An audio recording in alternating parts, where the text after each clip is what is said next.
थोड़ा अलग डायमेंशन में जाएं और सोचें आप एक 10 साल के बच्चे हैं और आपकी एक टीचर है जो आपको इंग्लिश पढ़ाती है, लेकिन एक दिन पूरी दुनिया खत्म हो जाती है, सिर्फ आप और आपकी टीचर बचती हैं। तो जब पूरी दुनिया खत्म हो गई तो क्या आपका टीचर के साथ वही बच्चे और टीचर का नाता रहेगा या फिर ये बदल जाएगा? कैसे वो सरवाइव करेंगे पूरी दुनिया में, कैसे आगे बढ़ेंगे, यही इस कहानी में दिखाया गया है। कैसे आप सभी, आज हम देखने वाले हैं सेकंड ओरिजिन। तो कहानी की शुरुआत में हम डिडेक नाम के एक 10 साल के बच्चे को देखते हैं जो कि गैराज में मैकेनिक का काम कर रहा होता है। इस दौरान रेडियो में न्यूज चल रही होती है कि ये धरती काफी तेजी से दिन प्रतिदिन गर्म होती जा रही है, जिस कारण अब इमरजेंसी की सिचुएशन बन गई है। इसी बीच वहाँ पर एक आदमी आकर इस रेडियो को बंद कर देता है और कहता है, अरे ये सब बकवास बातें हैं यार, ऐसा कुछ नहीं होने वाला। दूसरी तरफ हमें इस कहानी की लीड कैरेक्टर अल्बा को दिखाया जाता है जो कि अपने मोबाइल से एक वीडियो शूट कर रही होती है। फिर वो एक टनल में जाती है जहाँ पर काफी ज्यादा ठंड होती है। इस टनल में अल्बा को उसके पिता मिलते हैं जो कि पृथ्वी की बिगड़ती कंडीशन पर रिसर्च कर रहे हैं। वो बताते हैं कि कैसे इस पृथ्वी का बढ़ता तापमान मानव जाति के लिए हानिकारक है। वो ये भी कहते हैं कि कभी भी कोई बहुत बड़ी प्राकृतिक आपदा आ सकती है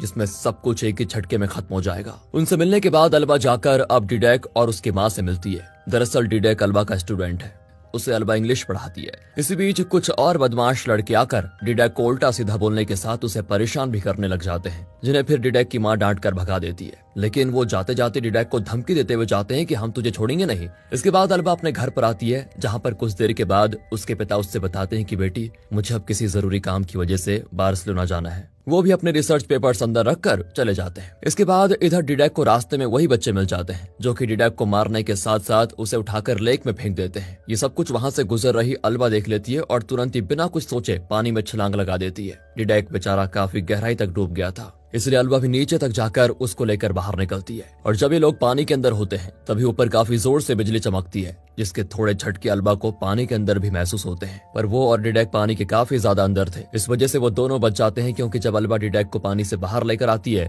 तो वहाँ देखती है तो सब कुछ तबाह हो चुका होता है। चारों तरफ सिर्फ मौत का मंजर, आसमान में अभी भी बिजलियां चमक रही होती है। दरअसल ये सोलर मैग्नेटिक स्टॉर्म था जिसने सब कुछ तबाह कर दिया है। अल्बा जल्दी से डिडेक को होश में लेकर आती है और फिर दोनों शहर की तरफ जाते हैं जहाँ पर चारों तरफ सिर्फ तबाही तबाही होती है, एक भी इंसान जिंदा नहीं बचा होता। इस दौरान डिडेक अपनी माँ की लाश को देखता है जो कि उसके घर के साथ जल रही होती है। डिडेक उस तरफ जाने की कोशिश करता है मगर अल्बा उसको रोक लेती है। फिर अल्बा डिडेक को उसी टनल में लेकर जाती है जहाँ उसके पिता काम किया करते थे। यहाँ दोनों रात बिताते हैं और फिर सुबह होते ही अल्बा अपने घर जाकर देखती है तो वो पूरी तरह टूट चुका था। अल्बा फिर अपने पिता को कॉल लगाती है मगर कॉल कनेक्ट ही नहीं होता। अल्बा को लग रहा होता है कि शायद अब वो ही दोनों जिंदा बचे हैं बस। फिर वो डिडेक से कहती है, हमें बार्सिलोना के लिए निकलना होगा। दोनों एक टूटी हुई बाइक को बनाने की कोशिश करते हैं। डिडेक अल्बा को पीछे से धक्का देता है पर सामने एक पत्थर आने की वजह से अल्बा नीचे गिर जाती है। इस दौरान अल्बा के पेट में एक धारदार चीज घुस जाती है जिससे उसको काफी ज्यादा घाव आ जाता है। हालांकि डिडेक ने तो गलती से उसको धक्का दे दिया था।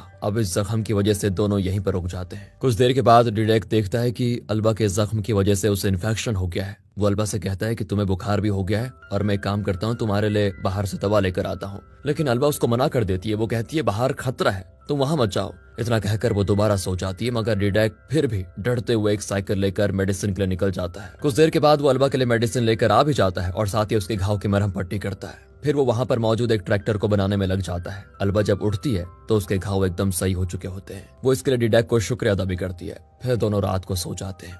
अब अगली सुबह जब डिडेक उठता है तो अल्बा वहां पर होती नहीं बल्कि उसके बिस्तर पर खून लगा होता है। अब ये देखकर डिडेक तो बुरी तरह डर जाता है कि ये क्या हो गया। वो अल्बा को चारों तरफ ढूंढने लग जाता है। जल्दी उसको वो मिल भी जाती है। डिडेक जब उससे पूछता है तो वो बताती है, नहीं नहीं मैं एकदम सही हूँ, लेकिन उसके कपड़ों में खून लगा हुआ था। तो डिडेक इस बारे में पूछता है तो अल्बा कहती है मुझे पीरियड्स आए हुए थे इसीलिए। लेकिन डिडेक को अभी कुछ भी समझ में नहीं आता तो अल्बा उसको अच्छे से समझाती है, जिस पर डिडेक कहता है, ओह तो तुम क्या माँ बनने वाली हो। यहाँ अल्बा को डिडेक की आंखों में अपने लिए प्यार नजर आता है। इसके बाद डिडेक को एक गन मिलती है जिसे वो चलाने की कोशिश तो करता है लेकिन चला नहीं पाता। तभी अल्बा उससे गन लेने की कोशिश करती है, जिस पर वो कहता है कि ये गन मुझे पुलिस की गाड़ी से मिली है और मैं इसको नहीं फेंकूंगा क्योंकि अब मैं एक मर्द हूँ और तुम्हारी रक्षा करना मेरा फर्ज है, मुझे सब कुछ सीखना ही होगा। इतना कहकर वो चला जाता है और अल्बा उसको देखती रह जाती है। फिलहाल अब अल्बा ने अपने पिता के सर्वाइविंग गाइड से फल और सब्जियां वगैरह उगाना सीख लिया था, जिस कारण वो और डिडेक अच्छे से रहने लग जाते हैं। जल्द ही डिडेक बड़ा भी हो जाता है जिसके मसल्स और बॉडी वगैरह काफी अच्छी हो जाती है।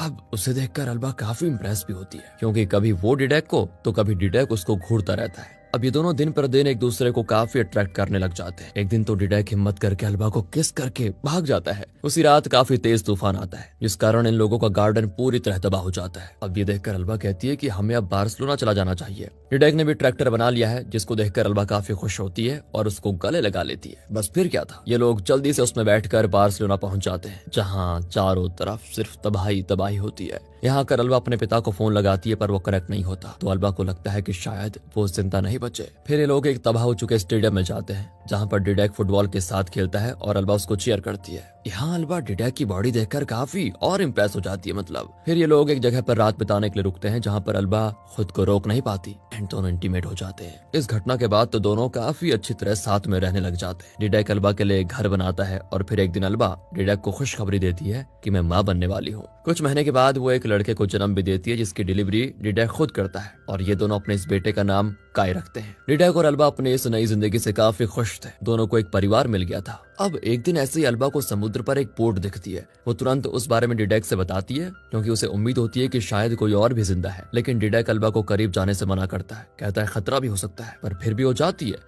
तभी अल्बा को किनारे पर एक आदमी बेहोश मिलता है, जो शायद इस बोट के जरिए यहाँ पर आया होगा। ये लोग इस आदमी को उठाकर अपने घर लेकर आ जाते हैं। इस आदमी का नाम अल्बर्ट है। अब अल्बर्ट को जब होश आता है तो वो बताता है, मुझे लगा कि मैं अकेला ही बचा हुआ हूँ। मैं एक आइलैंड पर रहता था और मैं अपनी बोट लेकर किसी और जिंदा इंसान की तलाश में निकला था। तुम लोगों को देखकर मुझे बहुत अच्छा लगा, सच में। अब मैं चलता हूँ। लेकिन इस पर अल्बा अल्बर्ट से कुछ दिन यहीं पर रुकने के लिए कहती है, जो बात डिडेक को बिल्कुल पसंद नहीं आती, पर वो कुछ बोलता नहीं है उस समय। जल्दी अल्बर्ट इन लोगों के साथ घुल मिल जाता है। उसे कुछ स्किल्स भी आती है। फिर वो ये सारी चीजें अल्बा को सिखाता है। अल्बा को भी अल्बर्ट काफी अच्छा लगने लग जाता है। तभी एक दिन डिडेक देखता है कि जब अल्बा अपने बच्चे को दूध पिला रही होती है, तब उसे छिपकर अल्बर्ट देख रहा होता है। अब उसे ये करते हुए देखकर डिडेक उसको इस बारे में पूछता है, तो वो बताता है कि मैं तो बस अल्बा को ऑब्जर्व कर रहा था। उसे दूध पिलाते हुए काफी दर्द होता होगा ना। मैं जिस आइलैंड से आया हूँ वहाँ पर हनी बहुत होता है, जिसे खाने से उसको आराम लगेगा। फिर वो उस हनी को अल्बा को देता है और अल्बा बदले में उसका शुक्रिया अदा करती है। अब ये सब कुछ अब काफी ज्यादा हो रहा था, इसलिए डिडेक एक दिन अल्बर्ट को जाने के लिए बोल देता है कि तुम जाओ यहाँ से,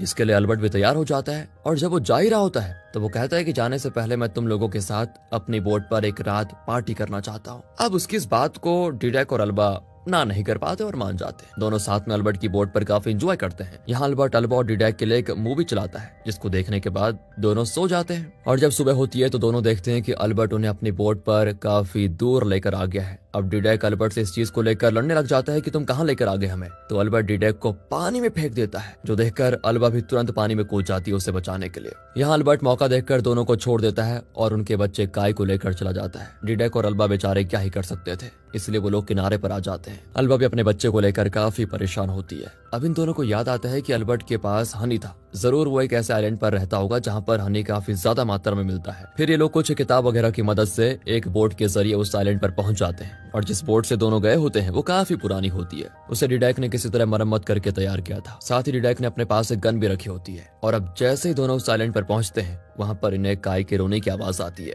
डिडेक और अल्बा अलग अलग होकर काय को ढूंढने लग जाते हैं। कुछ देर के बाद डिडेक और अल्बा को पता चलता है कि काय को अल्बर्ट ने एक पिंजरे में रखा हुआ है, जिसमें एक लॉक लगा हुआ है। इस ताले को तोड़ने के लिए डिडेक जाता है, तो उसी दौरान अल्बर्ट उससे लड़ने लग जाता है और उसकी गन छीनकर उल्टा उसे और अल्बा को गन पॉइंट पर ले लेता है। अब दोनों वही करते हैं जो अल्बर्ट इन्हें बोल रहा होता है, क्योंकि दोनों गन पॉइंट पर हैं। वो अल्बा से डिडेक को बांधने के लिए कहता है। बेचारी अल्बा ठीक वैसा ही करती है। फिर अल्बर्ट अल्बा से कहता है कि मैं बस तुम लोगों के साथ रहना चाहता हूँ, आखिर मेरे भी तो अरमान है, मैं इस दुनिया में अकेले क्या करूंगा। इस पर अल्बा कहती है कि अब तुम जैसा कहोगे मैं वैसा ही करूंगी, बस मुझे मेरा बच्चा दे दो। उसकी ये बात सुनकर अल्बर्ट उसको चाबी दे देता है।